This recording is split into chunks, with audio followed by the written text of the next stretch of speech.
اسی طرح نواز شریف، ان کی بھی فیکٹریاں چل رہی ہیں. ایک فیکٹری تھی جب سیاست میں آئے، پھر 29 فیکٹریز بن گئیں.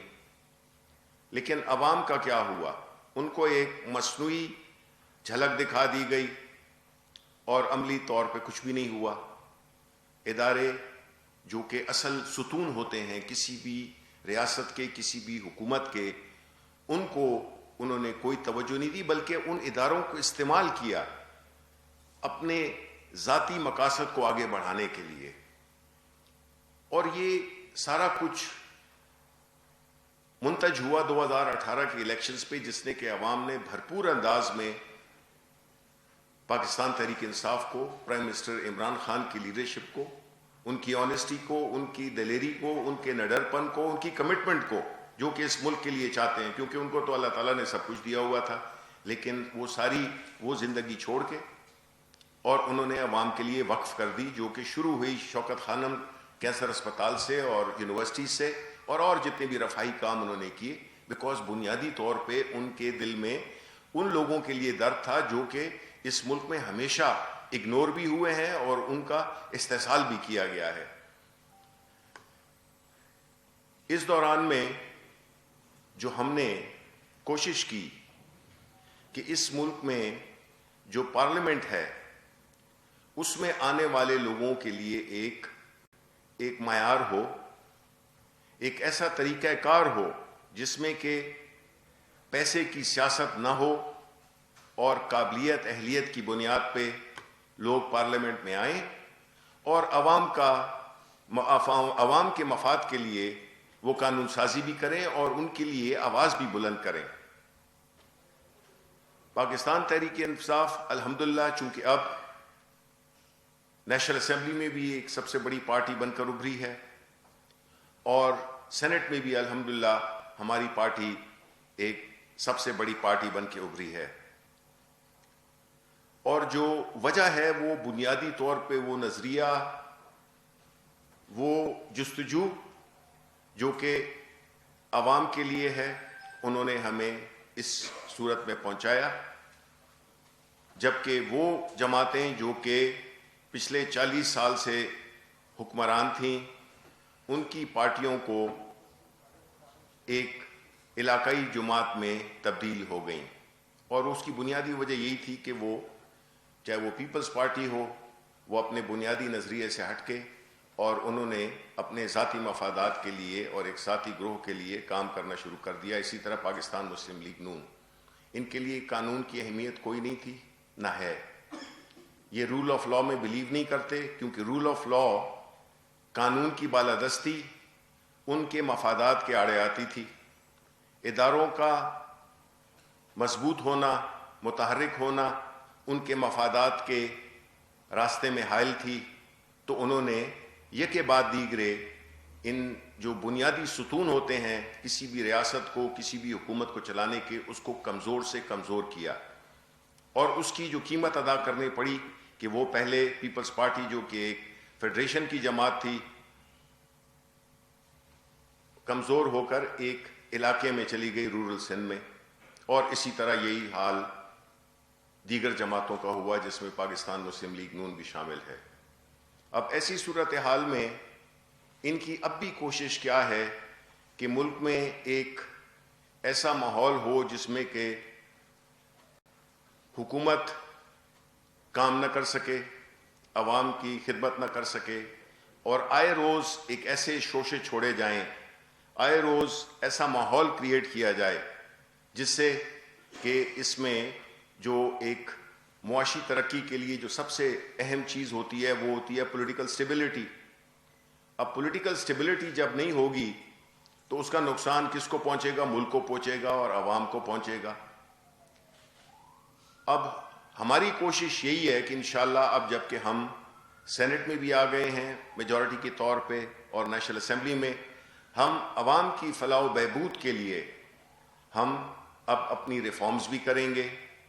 اور جو جتنے بھی انیشیٹوز ابھی تک لیے ہیں، اب دیکھیں ہوتا کیا ہے کہ باہر کے ملک آپ کو دیکھ رہے ہوتے ہیں، باہر جو ہمارے پاکستانی بھائی باہر موجود ہیں، انہوں نے اس ملک کی ہمیشہ خدمت کی ہے، باہر رہ کر بھی اس ملک میں اپنی کنٹریبیوشن کی ہے، اور آپ نے یہ دیکھا ہوگا کہ جب سے پرائم منسٹر عمران خان آئے ہیں، کیونکہ لوگ انہیں ٹرسٹ کرتے ہیں، تو انہوں نے جو اپنی ترسیلات ہیں وہ بھی بڑھ گئی ہیں، الحمدللہ ریکارڈ ترسیلات آ رہی ہیں، اور جو ابھی جو ایک انیشیٹو لیا روشن پاکستان کا، اس میں بھی بہت زیادہ تیزی آئی ہے۔ 670 ملین ڈالرز جب سے بھی شروع ہوا ہے، میرا خیال ہے کہ 1 مہینہ 1.5 مہینہ بھی نہیں ہوا، اور اس میں یہ ترسیلات آ رہی ہیں۔ اسی طرح جو انڈسٹریز کے لیے، اکانومی کے لیے جو بھی سٹیپس لیے جا رہے ہیں، اس سے اکانومی جو کہ کووڈ سے اتنی متاثر ہوئی تھی، اور ساری دنیا میں ابھی بھی کووڈ ہے، بلکہ ابھی تیسری لہر بھی آئی ہے، اس کو جس کامیابی کے ساتھ ہماری حکومت نے ڈیل کیا کہ ہماری اکانومی الحمدللہ اس میں پھر جان آ گئی ہے اور کافی متحرک بھی ہو گئی ہے، اور اس کی جتنے بھی کارپوریٹ ریزلٹس ہیں وہ اس میں بھی نظر آ رہا ہے، اور چیزیں، مہنگائی کا چیلنج یس ہے، مہنگائی کا چیلنج ایک ایسا چیلنج ہے جس کے لیے پرائم منسٹر صاحب نے اپنی پوری جو توجہ ہے وہ مرکوز کی ہوئی ہے، اور وہ روزانہ کی بنیاد پر مانیٹر کر رہے ہوتے ہیں کہ یہ اب ہمارا وہ ہے، سب سے بڑا چیلنج ہے، اور اس کے لیے جس طرح کہ اس دن بات بھی ہوئی تھی کہ ٹارگیٹڈ سبسڈیز بھی آئیں گی، اور ان لوگوں کو سبسڈیز دی جائیں گی جو کہ اس کے مستحق ہیں۔ اب جو آتے ہیں الیکشن پہ، تو الیکشن میں جو بھی باتیں اپوزیشن کر رہی ہے، ابھی سعید غنی صاحب لگے ہوئے تھے جو پیپلز پارٹی کے میرا خیال ہے رستو ہیں، وہ اس باتوں کا ذکر کر رہے تھے کہ کیا ہوا۔ دیکھیں، جو نیشنل اسمبلی میں ہوا اس کا جو ری ایکشن تھا عوام کا، وہ اس میں نہیں دہرایا گیا۔ پرائم منسٹر نے ہمیشہ کہا ہے کہ اس بحث مباحثے سے نکلنا ہے، اپنے الیکشنز کو کوئی کریڈیبلٹی دینی ہے، تو اس کے لیے جو سب سے بہتر طریقہ ہے وہ یہ ہے کہ اوپن ووٹنگ ہونی چاہیے، جس سے کہ کبھی یہ تاثر ہی نہیں ملے کہ کس نے کیا کیا ہے۔ جس کو مخالفت کرنی ہے وہ کھل کر مخالفت کرے۔ اس کے لیے ہم نے لیجسلیشنز بھی کی، نیشنل اسمبلی میں بھی بل جمع کرایا، عدالت میں بھی گئے، آرڈیننس بھی کیا، مقصد یہی تھا۔ لیکن چونکہ اپوزیشن جو کہ اپنے چارٹر آف ڈیموکریسی میں کہتی آئی ہے کہ ووٹس جو ہے تو وہ آزاد اوپن ہونے چاہیے، لیکن اس موقع پہ انہوں نے اس کی بھرپور مخالفت کی، اور یہ جو مخالفت تھی اس کی وجہ یہ نہیں ہے کہ سمجھ میں نہیں آتی، اس کی بنیادی وجہ یہی تھی کہ جو ان کی پولیٹکس ہے، جو ان کی سیاست ہے، وہ پیسے کے زور پہ ہے، دھونس کے زور پہ ہے، مختلف قسم کی چیزیں کرنی جو کہ غیر قانونی ہوں وہ کرتے ہیں۔ اب جو کل کا اجلاس ہوا جس میں کہ ووٹنگ ہوئی، اس کو اگر پرائم منسٹر صاحب کی بات مان لیتے، یہ جس میں پرائم منسٹر صاحب نے کہا تھا کہ یہ آپ کے فائدے کے لیے بھی ہے، یہ سب کے فائدے کے لیے ہے، ورنہ بعد میں آپ روئیں گے، اور وہی ہوا کہ اب جو ہے تو کبھی عدالتوں کو، یعنی سوچ لیں آپ کہ رضا ربانی صاحب جو کہ ایک لائر ہیں، فاروق نائک جو کہ ایک لائر ہیں، کوئی تارڑ صاحب بھی اب آئے ہیں وہ بھی لائر ہیں، جتنے بھی ان کے لائرز تھے وہ وہاں پہ بیٹھے ہوئے تھے، انہوں نے سارا سب کچھ دیکھا، اور جس طریقے سے ایک بات ہمیں سمجھ میں نہیں آئی، اور وہ بات کیا ہے کہ یہ کیا وجہ ہے کہ آیا جنہوں نے یوسف رضا گیلانی کو ووٹ دینا تھا وہ ان سے اتنی محبت کرتے تھے کہ انہوں نے اس کے نام پہ سٹیمپ لگایا، جو 7 لوگ تھے۔ صادق سنجرانی کے ساتھ جو باقی اپنے جو ان کے جو سپورٹر تھے، انہوں نے صادق سنجرانی کے نام پہ کیوں نہیں لگایا؟ یہ سوال تو بنتا ہے نا، جو کہ اتنی باتیں کر رہے ہیں وہ یہ تو بتائیں کہ یہ کیا ہوا۔ یہ تو ایک کلیئر میسج تھا جنہوں نے کہ سمجھتے ہوئے ہر کلپس بھی موجود ہیں جس میں کہ بڑے واضح طریقے سے بتایا گیا کہ آپ نے ووٹ کہاں پہ لگانا، اسٹیمپ کہاں پہ لگانی ہے.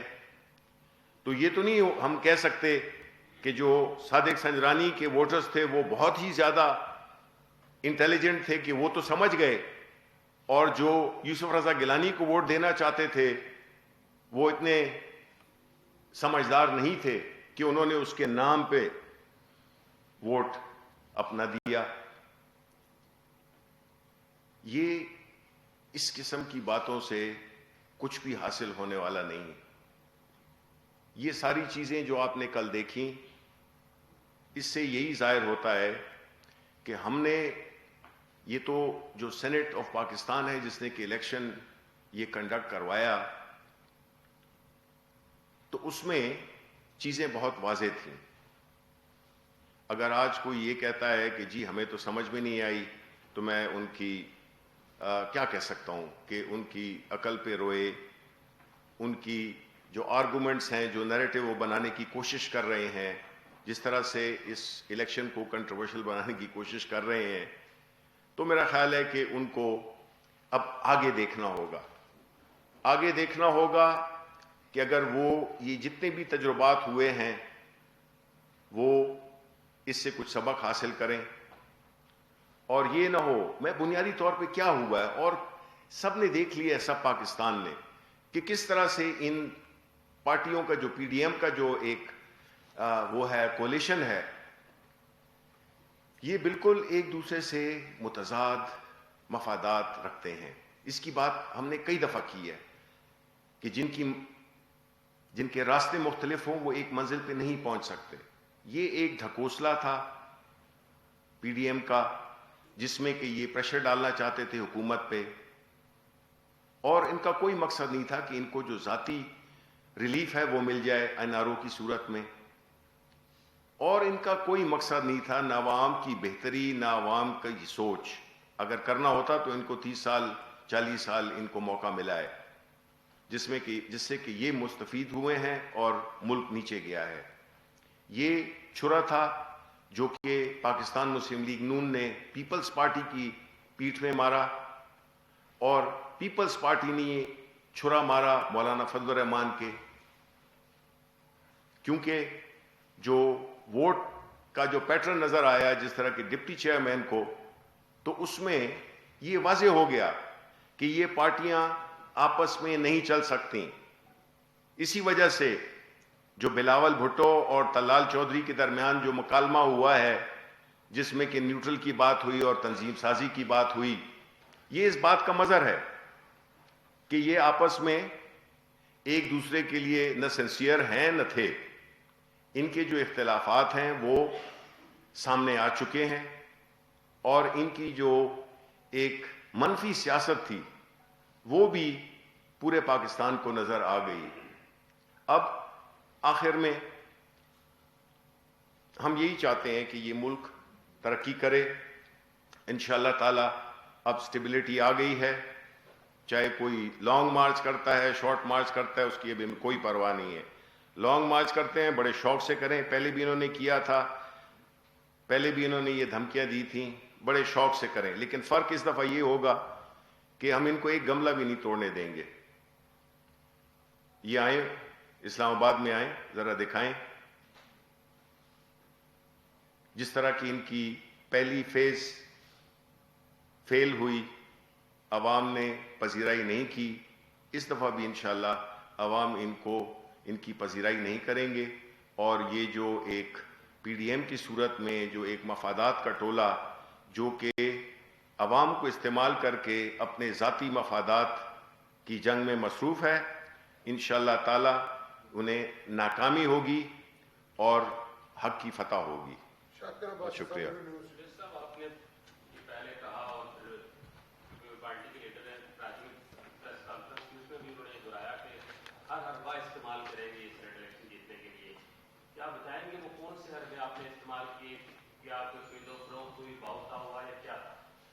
دیکھیں، جو چور ہوتا ہے اس کی داڑھی میں تنکا ہوتا ہے، اور جب یہ بات کی گئی تو اس کو جو پازیٹیو سائیڈ ہے اس کی وہ یہی ہے کہ اس دفعہ ہم تیار تھے. ہم جو چور ہیں، جو کہ ووٹ خریدتے ہیں، جو کہ ووٹ بیچتے ہیں، سب پہ ہماری نظر تھی، اور ہم نے ہر وہ حربہ استعمال کیا جس سے کہ یہ الیکشن شفاف ہو. ہر وہ قانونی، ہر وہ آئینی، ہر وہ سیاسی، ہر وہ اخلاقی. دیکھیں ہماری پارٹی کی بنیادی اخلاقیات پہ ہے، لیکن جس طرح میں نے کہا کہ یہ اخلاقیات کا مطلب یہ نہیں ہے کہ وہ ہمیں ایک تھپڑ ماریں اور ہم مسلمان ہیں. یہ نہیں ہے کہ ہم دوسرا گال آگے کریں. یہ نہیں ہو سکتا کہ ہم ان کی جو بھی وہ غلط کام کرتے ہیں تو ہم ان کو روکیں نہیں. قانون، چونکہ حکومت ہماری ہے، ہماری رسپانسبلٹی ہے کہ چیزیں قانون کے مطابق چلیں، آئین کے مطابق چلیں. اور ہم نے یہ کل ثابت کیا کہ جو کل کا الیکشن ہوا اس میں کوئی ایسی بات نہیں کی، ہم نے کوئی سٹیپ نہیں لیا جس سے کہ یہ تاثر مل سکے کہ ہم نے الیکشن کو انفلوئنس کرنے کی کوشش کی ہے. یہ سوالات اب پیچھے رہ جانے چاہیے. اب آپ کو آگے کی طرف دیکھنا ہوگا اس ملک کو سٹیبل کرنے کے لیے، جو کہ الحمدللہ وہ ہو رہا ہے. ہماری اکانومی ریوائیو کر رہی ہے، اور اب ہمارا جو محور ہے وہ عوام اور ان کی جو تکالیف ہیں ان کو دور کرنا، سروس ڈیلیوری کو بہتر بنانا، گورننس کو بہتر بنانا، یہ اب ہمارے چیلنجز ہیں. اب پی ڈی ایم جو ہے تو وہ ایک پیچھے رہ گئی ہے، وہ ایک ماضی کا حصہ ہے، قصہ پارینہ ہے، ان کی تدفین ہو چکی ہے. سو اس لیے ان کی باتوں کو اب ہم دوبارہ نہیں، اور ہم اس میں انگیج ان کو نہیں کریں گے. ہاں ان کو چاہیے کہ جو بھی انہوں نے اس ملک کے ساتھ وہ کیے ہیں اس کا آ کے کفارہ ادا کریں، عوام سے معافی مانگیں، اور ایک نئی اننگز کا آغاز کریں، جو کہ بڑا مشکل نظر آتا ہے لیکن کم از کم کوشش تو کرنی چاہیے ان کو. بنیادی طور پر دو حصے، ایک سوال کیا اور پھر ایک چھوٹا سا سوال الگ سے ہوگا. کل جو ہوا وہ ساری دنیا نے دیکھا، ہم نے بھی دیکھا، آپ نے بھی دیکھا. نہ آپ بدل سکتے ہیں نہ ہم بدل سکتے ہیں اس کو، لیکن اس میں ایک بات تو یہ لگتی ہے کہ 7 ووٹ ایک ہی طرح پول کرنے کا مطلب یہ کہ کہیں نہ کہیں کوئی نہ کوئی ڈیل ہوئی، اور اس کے ترازم میں پھر جو کچھ بھی ہوا اس کے بعد کیا یہ زیادہ مناسب نہیں ہوگا کہ حکومت جو ہم نے ماضی میں دیکھا ایف اے ٹی ایف کی قانون سازی کے ایک حصے میں تو اس نے اپوزیشن سے مذاکرات کیے تھے، دوسرے حصے میں کوئی سنجیدہ کوشش نہیں ہوئی تھی وہ الیکٹورل ریفارمز کی طرف جائے اور اپوزیشن کے ساتھ بیٹھے. کیا آپ اس پر تیار ہیں؟ اور جو دوسرا سوال ہے چھوٹا سا، وہ ایک ذاتی سا ہے، میں اس کو بہت مناسب بھی نہیں سمجھتا، لیکن چونکہ الزامات لگ رہے ہیں کہ سیکریٹری سینٹ آپ کے قریبی رشتے دار ہیں تو اس کی بھی وضاحت کر دیجیے. دیکھیں پہلی بات تو جہاں تک کہ حکومت کا ہے، ہم نے یہ انیشیٹ کیا تھا، ہم نے اس کی ابتدا کی تھی. حالانکہ ذکر انہوں نے کیا تھا اپنے چارٹر آف ڈیموکریسی میں الیکٹورل ریفارمز ہونی چاہیے، اور پرائم منسٹر صاحب نے تو ہمیشہ فلور آف دا ہاؤس پہ بھی یہ بات کی ہے کہ آپ آئیں، ہم آپ کے ساتھ مل کے بیٹھتے ہیں، اور ہم ہر ایک جو عوامی مفاد کا، جو ملکی مفاد کے جو ایشوز ہیں اس پہ بات چیت کرتے ہیں. الیکٹورل ریفارمز ہو گئیں، جوڈیشل ریفارمز ہو گئیں، اکانومی کی ریفارمز ہو گئیں، یہ سارا کچھ کے لیے ہم تو تیار ہیں. لیکن ہم کوئی ایک حکومت ہے، کوئی این جی او تو ہے نہیں. اب ہمیں جو ہے تو اگر کوئی اس آفر کو یا اس انیشیٹو کو یہ سمجھ کے آئے کہ ان کو این آر او دے دیا جائے، جوڈیشل ریفارمز اگر ہونی ہے تو ان کو این آر او دیا جائے، نیب کو بند کر دیا جائے، اس قسم کی مذاکرہ خیز باتوں کے لیے تو ہم ظاہر ہے کہ ہم نہیں تیار، اور نہ ہم نے کیا ہے اور نہ ہم کریں گے. تو اپوزیشن اگر اپنے ذاتی مفادات سے ہٹ کر ملک کی مفادات کے لیے کوئی بھی قانون سازی کرنا چاہتی ہے، ہمارے ساتھ کوپریٹ کرنا چاہتی ہے، یہ جو ہم نے کہا ہے اکانومی کی ریفارمز میں، جوڈیشل ریفارمز میں، الیکٹورل ریفارمز میں، تو ہم تو اس کے لیے ہم تو ہیں، ہم تو رسپیکٹ کرتے ہیں پارلیمنٹ کی، اور یہ پارلیمنٹ تبھی اپنے وقار کو ریسٹور کر سکتی ہے جب ہم عوام کے مفاد میں فیصلے کریں، ان کے لیے ایسی قانون سازی کریں جس سے کہ ملک بھی آگے جائے اور یہ جو ہمارا جو ملک میں عوام ہے ان کو وہ بھی خوشحالی دیکھ سکیں. سر ایک دو سوال ہے اور ایک آپ کو یاددہانی کرانی ہے. اگر آپ کو یاد ہو کہ آپ وزیر اطلاعات نہیں ہیں سر, آپ سے 5 مہینے پہلے یہیں پر ہم نے ریکویسٹ کی تھی کہ یہ میڈیا ورکر اور صحافی آپ کی 24 گھنٹے کوریج کرتے ہیں کہ سینٹ کے الیکشن ہو, لیکن افسوس ہے آپ کو اور آپ کی وزارت کو کوئی فکر نہیں ہے. ہم نے ویکسین کا کہا تھا, پیسے دینے کو تیار ہے. آج تک کسی جگہ پہ نہ آپ نے آواز اٹھائی نہ کہیں پر این سی او سی میں بات ہوئی, اور آج بھی یہ ورکر کئی گھروں پہ بیمار پڑے ہیں اور ایک چینل میں 14 مہینے سے تنخواہ جو ملی اور باقی میں بھی یہی حال ہے. لیکن آپ کی طرف سے اور آپ کی وزارت کی طرف سے انتہائی مایوس کن قسم کا آپ سیاست میں ہیں, تو آپ مکمل آگے بڑھے اور سنجرانی کو جتوانے میں, حالانکہ میری رائے تھی کہ آپ کا حق تھا چیئرمین سینٹ بننے کا, آپ کی زیادہ قربانیاں تھیں اور آپ کا کام زیادہ تھا, لیکن آپ نے دوست کو لگتا ہے قربانی اپنی قربانی کی ہے. سر ایک تو یہ ذرا لمبا سوال نہیں نا پوچھنے ہیں, آپ نے تقریر کر دی ہے ذرا. سر ضروری ہے سر. اچھا پوچھیں میڈیا پہ بھی توجہ دیں. پوچھیں. آپ وزیر اطلاعات نہیں ہیں سر. ہاں 6 مہینے میں آپ نے پوچھا تھا کہ ہم نے آپ سے ریکویسٹ نہیں کی تھی ویکسین. کس چیز کی میں بتاتا ہوں آپ کو. پہلی بات تو ہاں جی اچھا سر سوال بھائی آپ نے کہا کہ سینٹ میں ہم نے اکثریت حاصل کر لیا, آپ نے دعویٰ کیا اور اب ہم قانون سازی کر سکیں گے. سر کس طرح حاصل کر لیا؟ کل کی ووٹنگ کا بھی جو نمبرز ہیں بے شک 7 ریجیکٹ ہو گئے ہیں, لیکن 49 ووٹ ہے, تو کس طرح آپ کریں گے؟ دوسرا ایک اور بھی سوال ہے آپ کی منسٹری سے متعلق. 25 دن پہلے اسٹیبلشمنٹ ڈویژن نے فیڈرل گورنمنٹ نے نوٹیفائی کیا 20 گریڈ کے افسر کو پی ٹی وی کا ڈائریکٹر ایڈمن لگوایا. آج 25 دن ہو گئے ہیں, فیڈرل گورنمنٹ آپ کی وزارت وہ 20 گریڈ کا افسر کبھی پی ٹی وی جا رہا ہے کبھی وزارت جا رہا ہے, نہ وہ آرڈر ریورس ہوئے ہیں, اور آج تک اس کو ایک پی ٹی وی کا ایم ڈی جو وزارت کے ایس او کے اندر آتا ہے وہ اس کی جانب لینے کے لیے تیار ہے. اس پہ کیا کریں؟ دیکھیں پہلی بات تو جہاں تک کہ ویکسینیشن کا تعلق ہے, جب آپ کو یاد ہوگا کہ جب یہ پہلی دفعہ یہ بات ہوئی تھی تو اس میں یہی بات کی گئی تھی کہ جو فرنٹ لائن ورکرز ہیں, پیرامیڈک سٹاف ہے, ڈاکٹرز ہیں, ان کو پہلے وہ ملے گی. اس کے بعد جو 65 سال کی عمر سے زیادہ کے ہیں ان کو ملے گی. اور یہ بھی ہے کہ جو لوگ اس طرح سے, تو جس طرح کہ آپ مانتے ہیں کہ آپ یہاں پہ بیٹھے ہوئے ہیں, میں بھی بیٹھا ہوا ہوں, اس لحاظ سے تو میں بھی آپ ہی کی کمیونٹی سے ہوں, ٹھیک ہے. اب اس میں جو مشکلات ہیں اس وقت وہ یہی ہیں کہ یہ پوری عالمی ایک ایسی چیز ہے جو کہ پوری دنیا میں یہ اس کی ضرورت ہے. تو ظاہر ہے کہ ہماری جو استطاعت ہے وہ ظاہر ہے اس طرح کی نہیں ہے جس طرح کی یورپین ممالک کی ہے یا کوئی اور امریکہ کی ہے یا ان معاشی طور پہ امیر ملکوں کی ہے. تو جو آ رہی ہیں تو اس میں ظاہر ہے کہ ہم اسی ترتیب سے ہی چلیں گے جس میں کہ پرائرٹی ہو. ظاہر ہے کہ میرے اپنے گھر میں بھی کسی کو نہیں لگی ہے, مجھے نہیں لگی ہے, پرائم منسٹر صاحب کو نہیں لگی ہے. تو اس میں یہ نہیں بحث کروں گا کہ یہ لگنی چاہیے کہ نہیں, بالکل لگنی چاہیے. اور کئی ایسے لوگ ہیں جو کہ فرنٹ لائن میں ہوتے ہیں, اور خاص طور پہ آپ میڈیا والے, اس میں کوئی شک نہیں ہے کہ ہر جگہ پہ ہوتے ہیں اور جہاں پہ ضرورت ہوتی ہے آپ وہاں پہ ہوتے ہیں.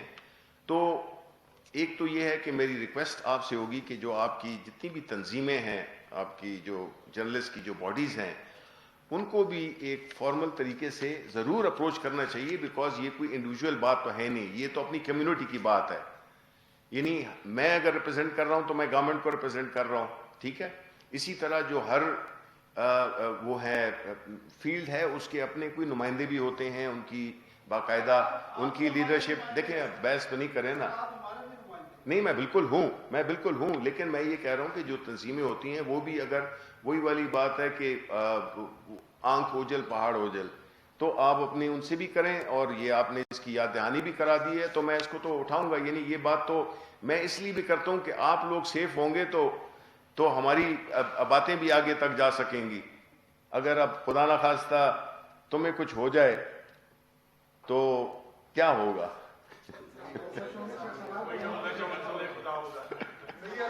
اچھا نہیں کیوں نہیں اٹھائی ہے؟ یعنی یہ تو اگر آپ نے اس کی کوئی خبر شائع نہیں کی ہے تو اس کا مطلب یہ تو نہیں ہے کہ میں نے نہیں کی ہے.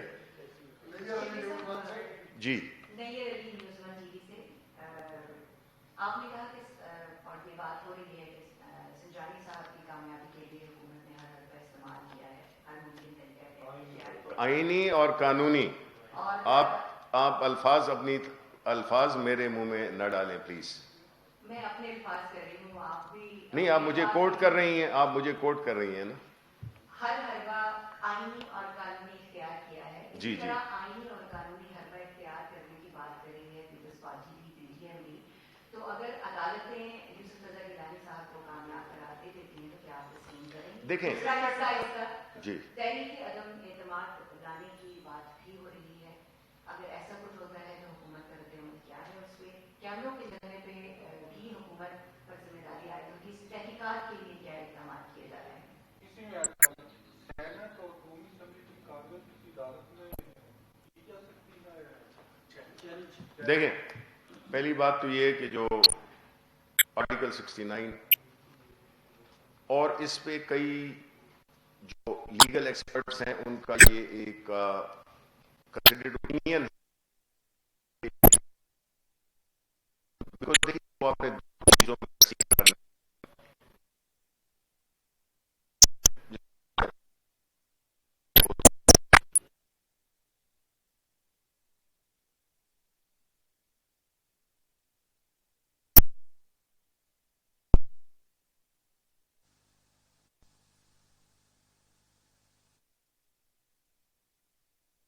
ایوان بالا میں آپ نے یہ چوری